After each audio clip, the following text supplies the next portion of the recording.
Hey everyone, welcome to the Shieldmaidens podcast. This is a place where we hope you'll come so that you can be raised up to be a warrior for Christ, but also fight back against the enemy. And we really just want to point you to Jesus when you're here with us. So my name is Lindsay. This is Riley. Today we are going to talk about obedience, which seems to be everyone's favorite topic right now, or at least mine. But we have two friends with us today to talk about this. We have Denise on this side of me, and we have Dana over on the side of Riley, and we're really excited. So what we're going to do is open up with a verse, some scripture. This is like perfect for me. So this is from 1 Samuel chapter 15.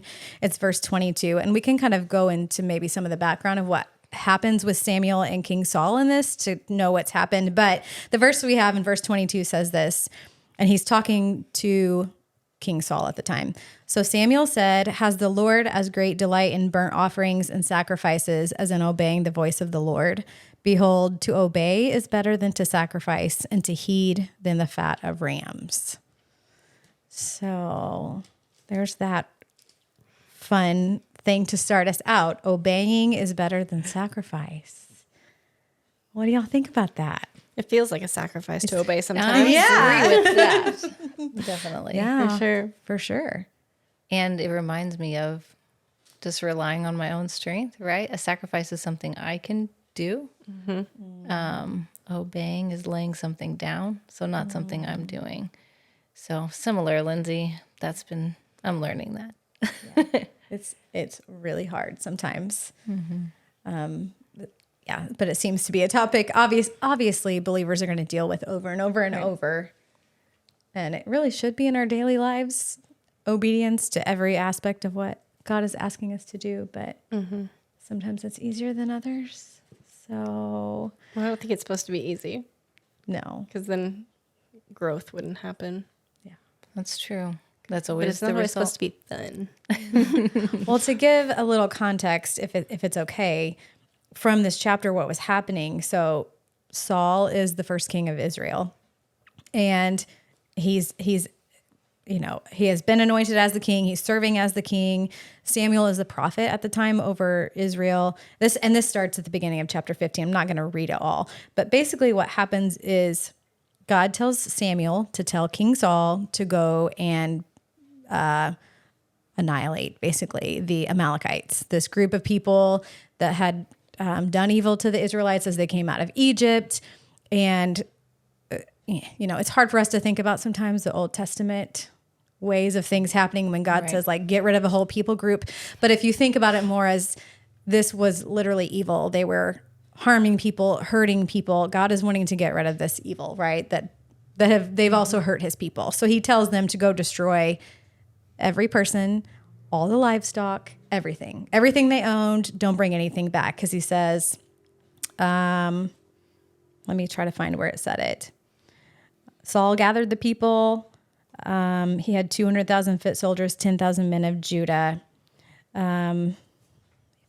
Saul attacked the Amalekites, but he took King Agag. I don't know if that's how you say that word, but he was the Amalekite king. He took him alive, but he destroyed the rest of the people with the edge of the sword. But Saul and the people spared Agag and the best of the sheep, the oxen, the fatlings, the lambs, and all that was good, and they were unwilling to utterly destroy them. So Saul disobeyed, decides, these things look good. We're going to keep them. We can take them back. They're useful. All of the animals, the property, and the king of the Amalekites, of this enemy tribe or whatever. So they go back. Basically, Samuel finds out from the Lord, and it says he's grieved, and he cried out to the Lord all night long. He's so grieved over it. And God tells him, like, Saul has turned back from following me. He's not performing my commandments. And so Saul set up a monument for himself when this happens. So he goes and sets up a monument. I've done this great thing, conquered these people, but we also disobeyed and brought this stuff back. But Samuel comes to him and, asks him what he's done. And Saul says, I did what you told me. Like he says, I performed the commandment of the Lord. And then Samuel's like, well, no, what do I hear all these animals for? Like, and he's like, the people For the people spared the best of the sheep and the oxen to sacrifice to the Lord your God, and the rest we destroyed. So Saul says, the people made me do it. The people decided. Wasn't my fault. Yeah. He's shifting blame. The people made me do it. We brought these animals back so that we could sacrifice them to you. So that's where we get down here, and God's like, no, obeying is better than the sacrifice that you were going to do with these animals that you thought would honor me, but I told you not to do that. So that's a little bit of context there, not to get, too in depth with it. You can read it, chapter 15 in 1 Samuel if you want to, but that's kind of the context there. So it's very specific. It's not like maybe in their heads they thought they were doing something that would still honor the Lord. And in a different context, maybe it would have, Right. Performing a sacrifice. Like, we have these things, we want to give them to you, God. But God had told them, don't bring a single thing back. No person, no animal, no nothing. None of the property, destroy them. And so that's where we are. And follow. Made me think of a few things. I think about in my own life and others, we can do all these things in God's name, all these good things through the church, volunteering, whatever. But is that what God asked us to do? Mm-hmm. It made me think about that. Yeah. And if it's not, then we're not being obedient. still disobedience. Yeah. Even if it's good and looks good, Yeah. smells good, all the things. Yep. Still disobedient. Yeah. So why do you guys think obedience is so important? I think that it's so important because we don't know necessarily God's plan for us. Right. And I think personally, as I'm hearing this story, it's, I'm thinking, gosh, the people probably thought, oh, but these are the best sheep. Yes, they're the best ones. And We're this is, bringing them but, to you. and I know that this is what God said to do, but look how great these are. Yeah. And I think a lot of times we're kind of like that.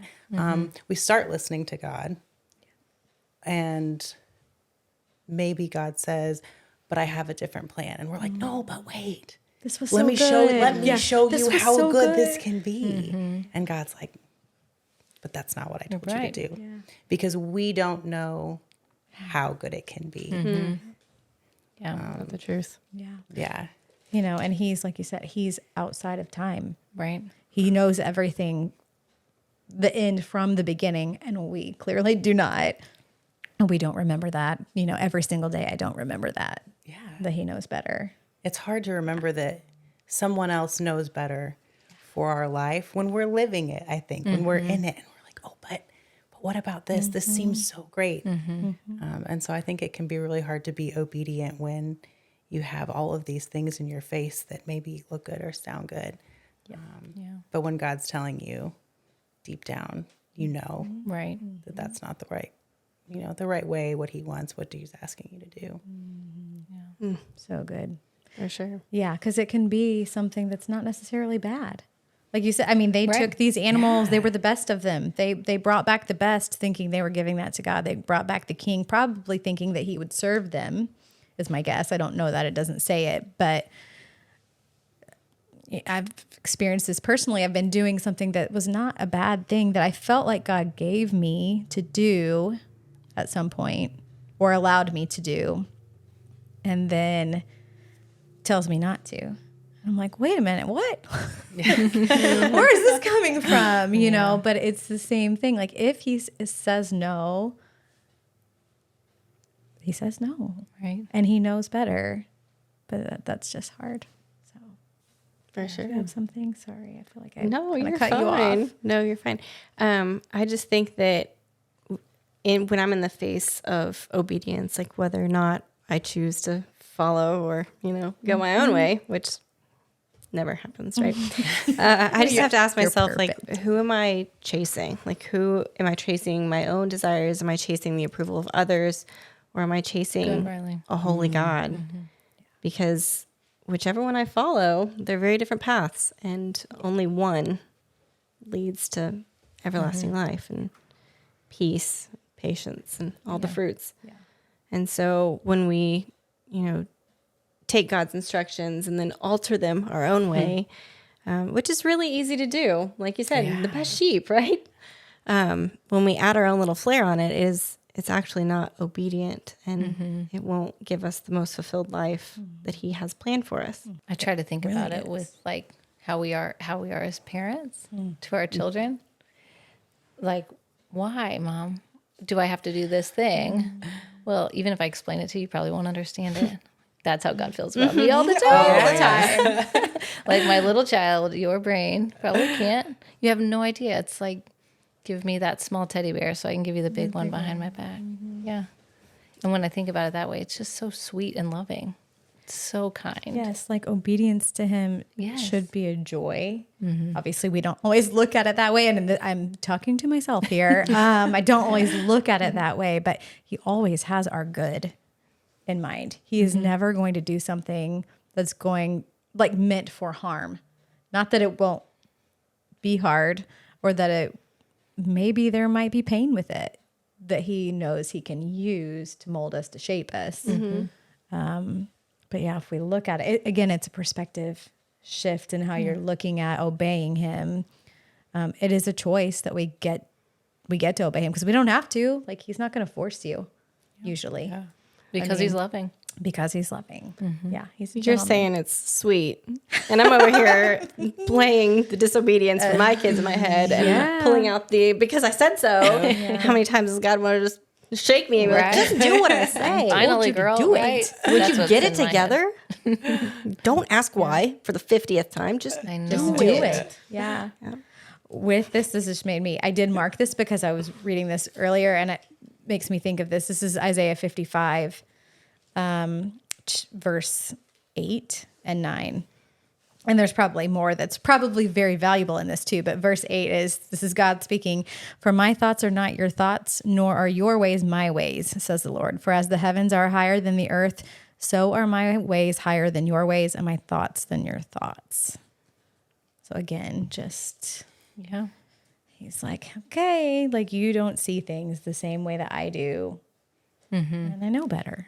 I know. And Most I think of the time. what I'm learning is the why question is really not helpful. Maybe doesn't really even get answered. It's more, what do you want me to know? And what do you want me to do? And just keeping focused on that and just not even asking why. Yeah. We learned that from a man called Jamie Winship. If you ever want to look him up, he's So good. incredible. I want to have him on here sometime. So Jamie, if you're listening. Jamie, if you're listening, you don't know us, but we want you on here. But yeah, those are great questions to ask. And I feel like God will answer those. Like you said, he may not give you a reason because we don't understand. We may not be capable of understanding it this side of heaven anyway, or it's too complicated or whatever. So a question that I have for all of you as we're talking about this, if you don't mind to share, and I will share my own too, but have you ever deliberately disobeyed when you know God is asking you to do something and you haven't done it? Like, what's your experience been like? What happened, if you don't care to share, and what's the experience like after you know you've disobeyed? Like a child disobeying their parents, right? Like, I mean, and I'll just go first. Okay, I'll just You be go ahead. Okay. I mean, I have several probably that I can think of. But the first one that came to my mind, and this is probably a very silly example, but I really hadn't been walking with the Lord that long. It'd probably been a year or two, but my husband and I were going to a concert. It was in the summertime. It's a concert where there's a lot of partying probably going on, and we love the music. We love the band. It's just that environment though. Outdoor concert in the summer. Use your imagination. So that's the sort of environment. We were meeting friends there. And we had seen this band multiple times. We go with friends and it's fun. And the Lord just laid it so heavy on my heart that he did not want me there. And I was only going one night. It was a 2-night show. We were only going one night, but we went up the night before and he went with someone else to do something else. I stayed at the hotel and painted by myself, but then we were going on Saturday. And I knew that he was like, I just don't want you there. And I even said something to my husband about it the next day. And he was kind of like, yeah, I understand. But I still went because it was fun. And I'm like, I'm not doing anything wrong there. You know, I'm not making the choices to do things that I know aren't good for me there. I'm just going to listen to the music and like be with my husband and my friends, you know. And nothing happened bad, of course, when I was there. It was a fun night. But I remember the drive home. It was a couple-hour drive home the next morning. And I felt like a disobedient child that I knew I had disobeyed my parent. I felt like heavy inside, and I had like a distance from God. And so I don't know what the reason was that he didn't want me there, but I did it anyway, because who wants to be a weirdo that doesn't go to a concert? You know, like really, right, like who wants to be the weirdo that's like, God told me not to go. And they're like, okay, you know, like nobody wants to do that. Like it's not fun. So I did it. But I remember feeling like so distant from him for a while. And if you think about it, like a friend or a parent and child that someone's maybe betrayed your trust. Like if it's a parent and child, you tell them not to do something, they deliberately do it knowing you asked them not to. That puts a distance between you. It's the same thing with God. And I've had multiple smaller occasions. That wasn't even a big deal, but to anyone else, but it was to me. Nobody even knew about it. And even recently, I've had several times where I felt like God has asked me to pray for someone right there when I'm with them, and I haven't done it because I chicken out, and I don't want to be the weird one that's like, hey, let me pray for you, stranger that I don't know really, or you do know me, but that's weird, you know, and I haven't done it. And afterwards, I'm like, what if they really needed it, and I didn't do it, you know? So there's that. But it's a muscle. Give you all my dirty laundry. for sure. I mean, I know those are small things, but it's the small things that I feel like he's asking me to do, to listen and obey. Like, you can hear my voice. I'm telling you what to do. You say you want a closer relationship with me. Well, this is the way to do it. Like, be obedient.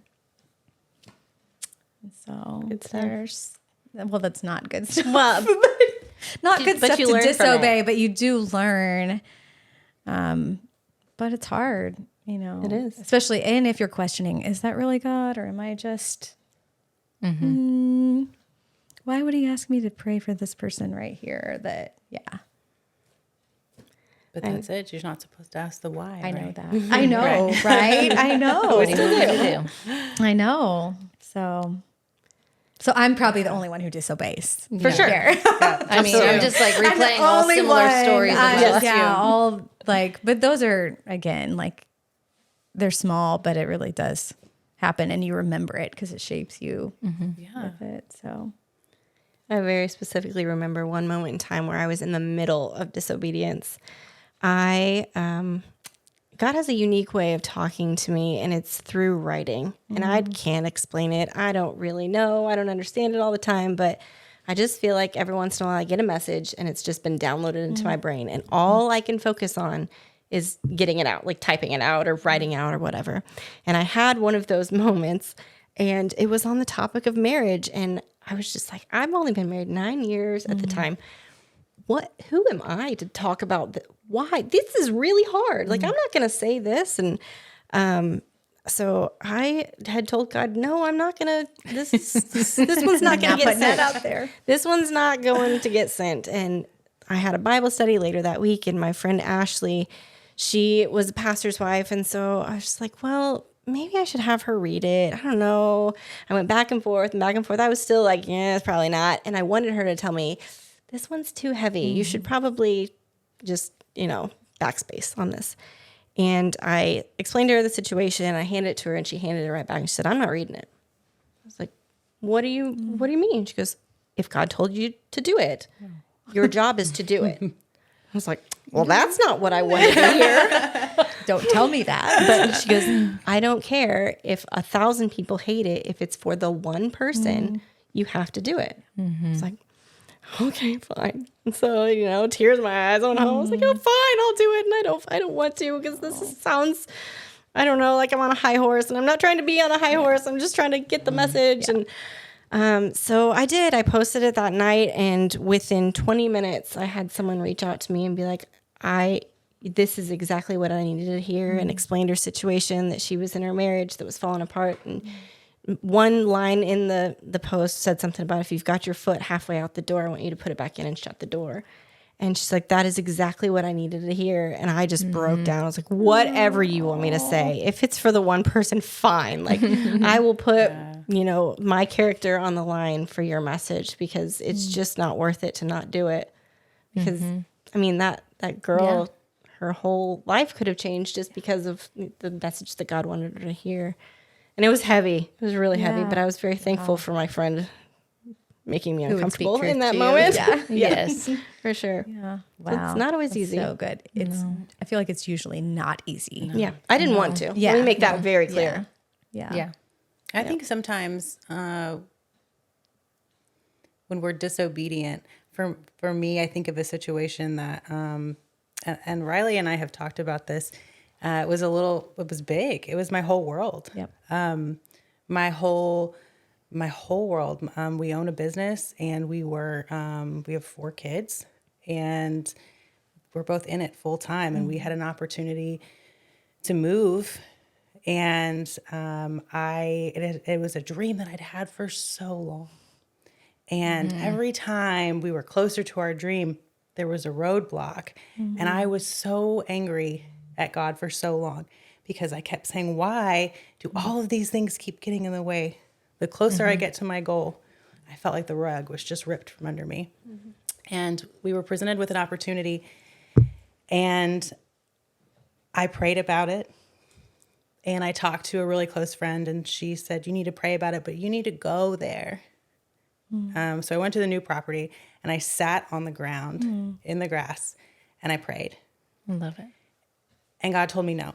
Oh. And I didn't like that answer. Yeah. And I said, but God, this is what I want. This is what I want so bad. And this is what I've wanted for years. And I quit my job for this. And I have worked for so many years and so many hours for this. And God said, nope. And I said, well, I'm going to do it anyway. And I did it anyway. And I was about a year in, and I came home in tears. And I said, this isn't what I want. And I finally stopped, and I said, okay, God, you're right. I had to be taught the hard way. I think my disobedience was almost like, I think it's interesting when you talk about that parent-child type relationship, and it really was. Right. I kept thinking, no, this is what I've worked for. This is what I want, and this is what I'm going to do. And you're going to support me no matter what, right? Because you love me. Because you love me. Yeah. And God did support me. And God got me through by the skin of my teeth. But I did. I finally had to say, okay, I surrender. And I'm still in the midst of figuring it all out and listening and, going where God is leading me. And it's really scary right now. Yeah. And I think that's the hardest part about being obedient is when it's scary, but doing it anyway. Yeah, Well, I don't know about you, but he never gives me the full picture at one time. No, me It's either. like little tiny baby steps. Yeah. It's so annoying. It's like, well, why don't you want me to do this? I guess This is that's why. faith's part of it, right? Well, and I've thought before, if he told me a few more steps, I would just take off with it and run. And then real. like Exactly he'd be like, no, like get back over here. weren't That was not it. Like You weren't ready for that No, yet. that was not it. So You heard the first 2 things you wanted to, and then you kind of went. And then I got this here, thanks. Yeah, I got it. Don't need you. Like, no, that's not how that works. Or it might work, but it does not. It's not going to end Not well. well. Not going to end No. well if that's the case. At least for me. Very convicting, Lindsay. I actually just had that realization where it's like, well, just show me my purpose in this, show me something. And it hit me that I wanted to know so I could be the God of my own life and run with it. All under the guise of trying to do good for him, but it was really for me when I thought about it. So very hard, but I'm going to take a different approach because I think a lot of people deal with this, but obedience with fear, with laying down fear. Yeah. And I think I hid a long time behind, like, well, what does God even want? Like, how can I be obedient if I don't even know what he wants?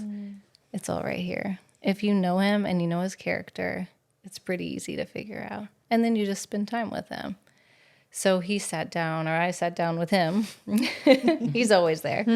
And asked him, with all the decisions I've made in my life out of fear, show me how it's directed the paths of my life. And that was hard. It was hard, but he's loving and kind and sweet, and I know he'll use it all for his glory. He doesn't waste anything either.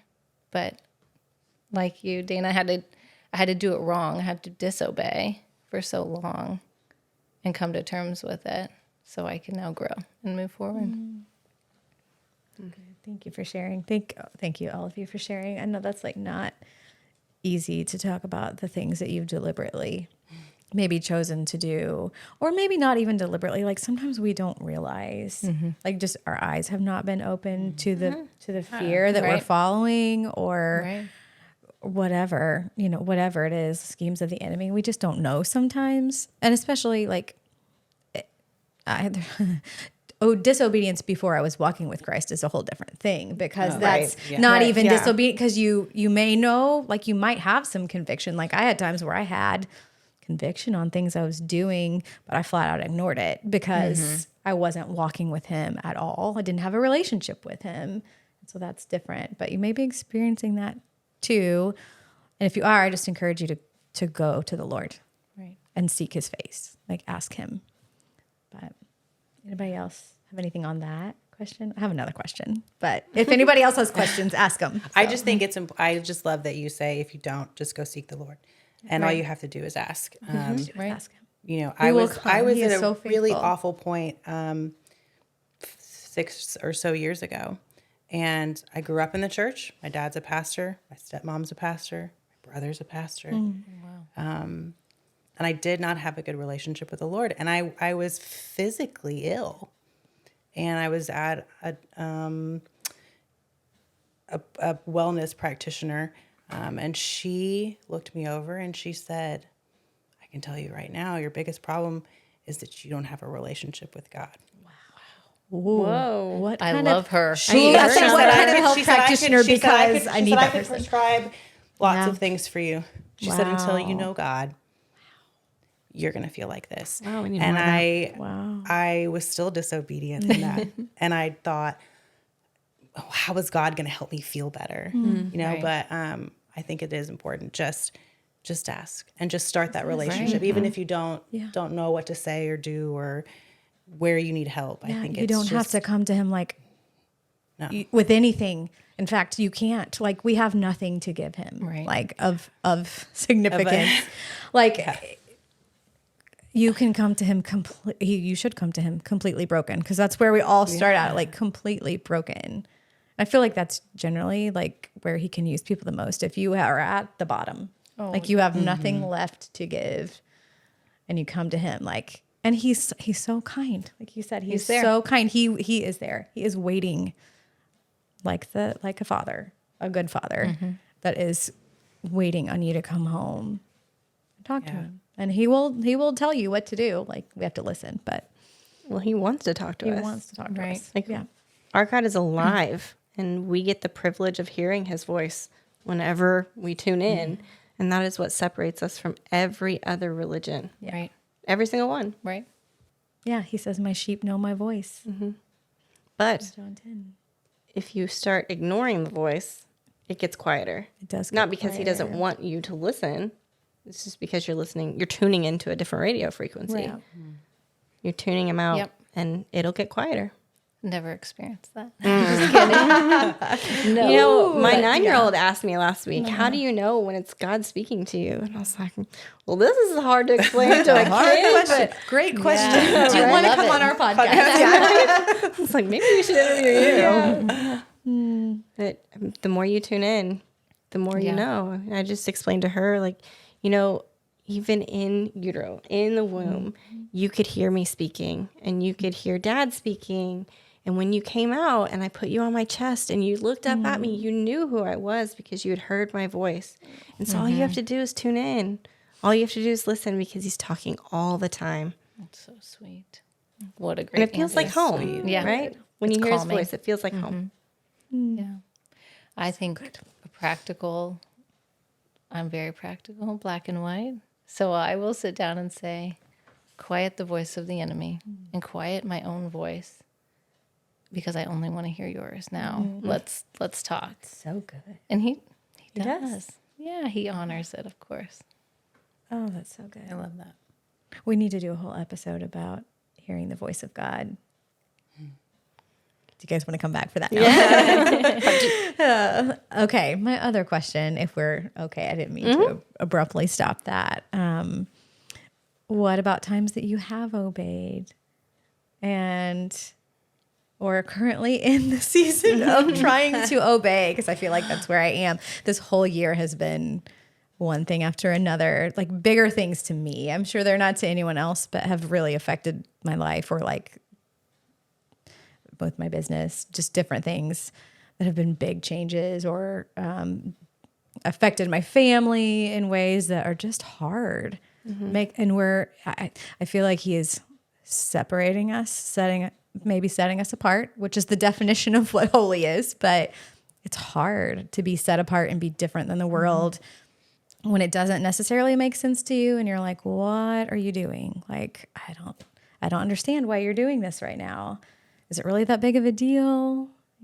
So any experiences with obeying, or if you're in the process of it and attempting to?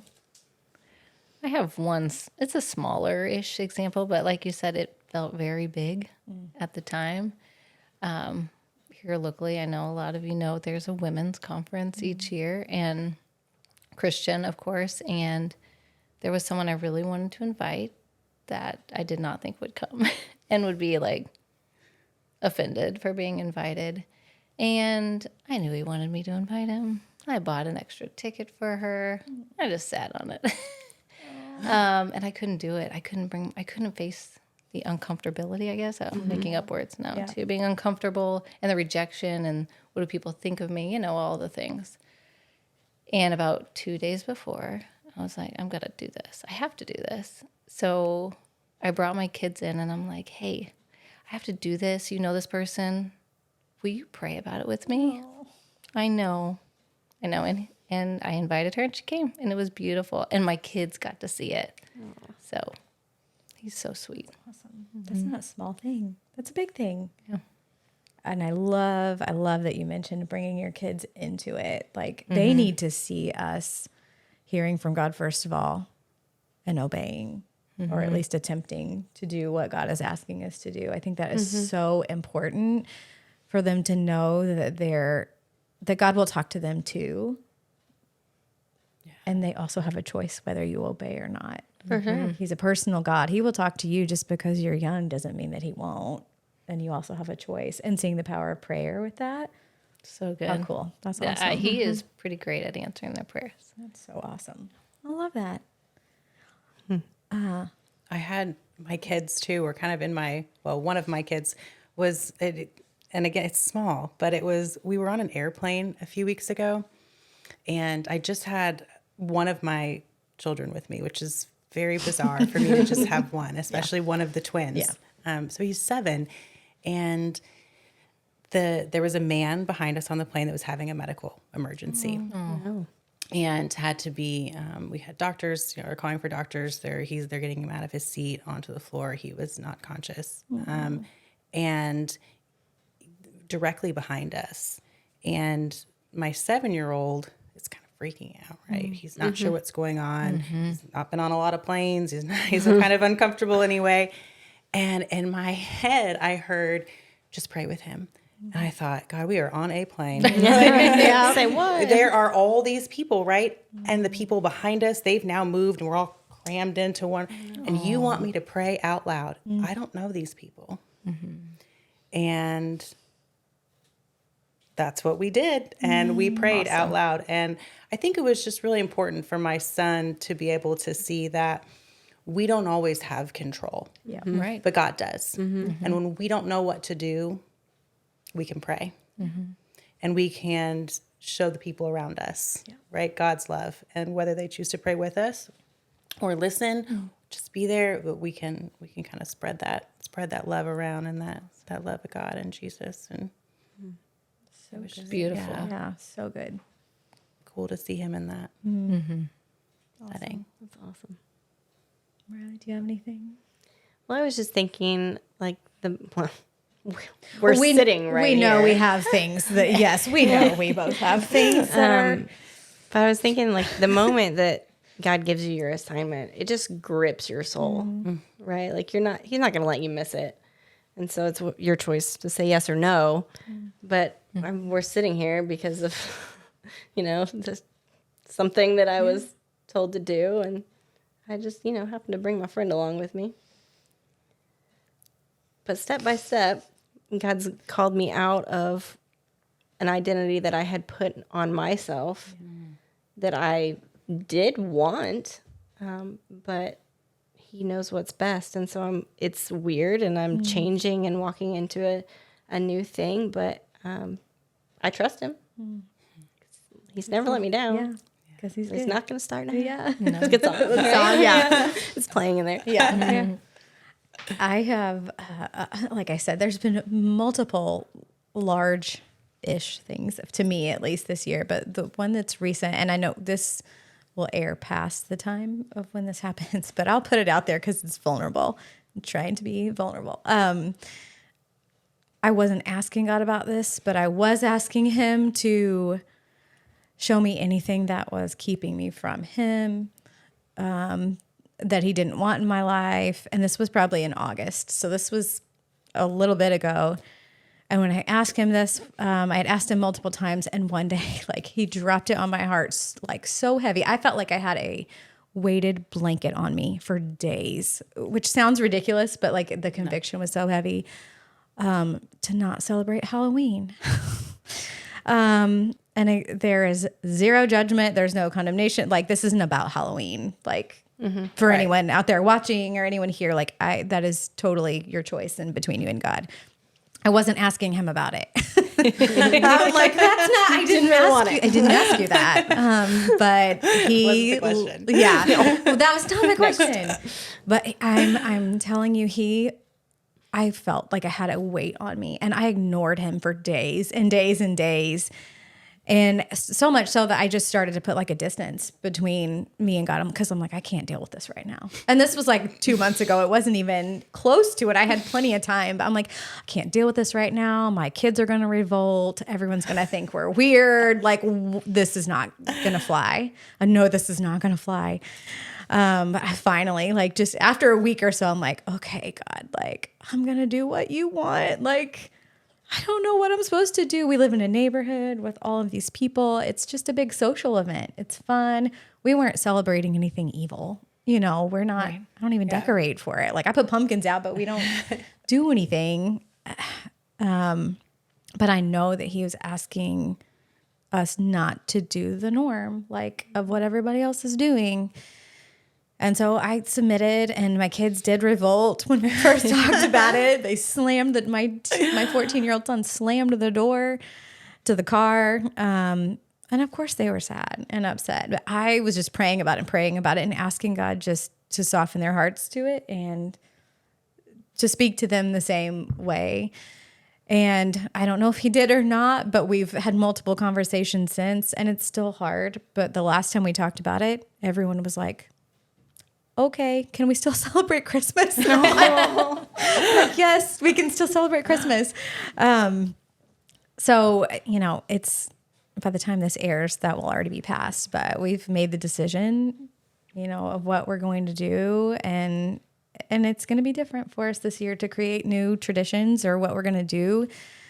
And my daughter has already asked me if we can do it next year, if we can trick or treat next year. And I'm like, well, we're just going to go year by year, and we're going to ask God and see what he does. And I know that is silly. It is not a life-altering decision, but it has been the hardest. It has been harder for me than getting rid of my jewelry business that I had, because it affects my kids. Right. It affects them with their friends. It affects how I think people are going to think of me. Like, again, they think I'm the weirdo that's like, oh, I heard from God again today. And I'm sure my husband is like, here she comes. She's got another message from God. What we can do or not do. So I'm sure, that's fun for everyone involved, but it's been really hard, and it's been good. God has been so faithful and good in it. Like I said, even for my kids, just their attitudes about it. My daughter's going to invite a friend over. I'm like, this is what I feel like God told me to do. We're going to sit and play worship music. We're going to have food. We're going to hang out with friends and just try to be a light instead. So He's going to honor it. It is what that, it is. for We will see how it turns. It might rain and it's okay. But I'm just trying to listen to what he's telling me and not do like a partial obedience or whatever. But it's been really hard. And that's silly, but it's been very tough. It's not Riley silly. knows. It's not I'm silly. like, I have not talked silly. to everyone about this over and over. I'm like, okay. And God keeps saying, don't talk to everyone else about it. Come talk to me. One before too. Like, you don't have to ask everyone not their else. Like, opinion just come that talk to me matters. and I'll tell you what to do. So there's that. But I encourage you to do the same if you're struggling with something. But It's not silly. No. Not at You're all. called to be different. You're called to be set apart. You're called to be the salt of the earth and his light. I mean, you're doing what you're called to do, even if it doesn't look like everybody else's calling. right. I mean, And it doesn't. Not everybody has that doesn't. same Right. conviction. And so it's your job to follow the conviction that the Holy Spirit lays on your heart. And when you don't do it, that's the sin. And that was Right. the conversation I had with my kids. Like, if I don't do what I know God's asking me to do, I know there will be consequences. I know there's a reason. He's not going to tell me this for no reason. I don't know the reason. Yeah. But he's not going to do something that's ultimately hurtful for us. Well, and you don't or- even know. I mean, he could be protecting you from something, Exactly. but he also could just be saying, like, I also think Do you he's love me? testing my obedience. Yeah. Which growing your because children. because obedience shows him we love him. Yeah. There's so many scriptures about that. Like, And I think our That's how we willingness know. to obey and step out of our kind of a comfort Yeah. zone, right? Because the comfort zone would be staying in this place where Yep. everybody Everybody does the same thing. We don't want to Yeah. be weird, and we'll just, kind of like you said, partial obedience. But I think that when we show God, we are obedient, and God sees, okay, you're ready for what's next, Right. And maybe God just needs to see that we can be obedient in this moment about these little things that we think don't mean anything, to make sure that we're prepared Yeah. for what's next. whatever's to come too. Yeah. I was talking with another friend who's not here, but we'll have to have her here sometime soon over the weekend about this. And she said, so many people will say like, oh, when you're doing God's will, like you'll have peace about it.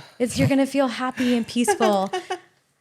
And sometimes you really might. Like, I hope that you do. I hope that you have a full blown peace about it. But there's a literal laying down of my own will to his. Whether I want to do it or not, I have to make that decision. Whether it feels good to me or not, like I have to decide, am I going to lay down my own will to do what he's asking me to do, period. And that shows him we love him and we trust him and we honor him like above anything. So I would say that the peace grows from the sacrifice and stays with you through the hardships. But the act of sacrifice, like you said, laying it down, death. It's a death. is the true yourself. act of obedience. Yeah. And the gift from the other end is peace through all the hard times, because it's going to be rough waters out there. Yeah, for sure. But I would just encourage you to keep walking in the manner worthy of your calling, just like Paul calls us to. Because, that's the ultimate goal, right? To glorify God. And you're doing that through your act of obedience. So, yeah. Thanks, ladies. Yes, this is a thank great you guys conversation. for coming. You guys are so fun to have on. We hope Thank that you. it challenged you guys out there too. Thanks for tuning in to the Shieldmaidens podcast. I'm Riley. This is Lindsay, and that's Denise and Dana. And if you would, just give us a like and a follow on all the social media. We're on YouTube and Facebook and Instagram. And so just grab a shield, and we'll see you out there. See ya.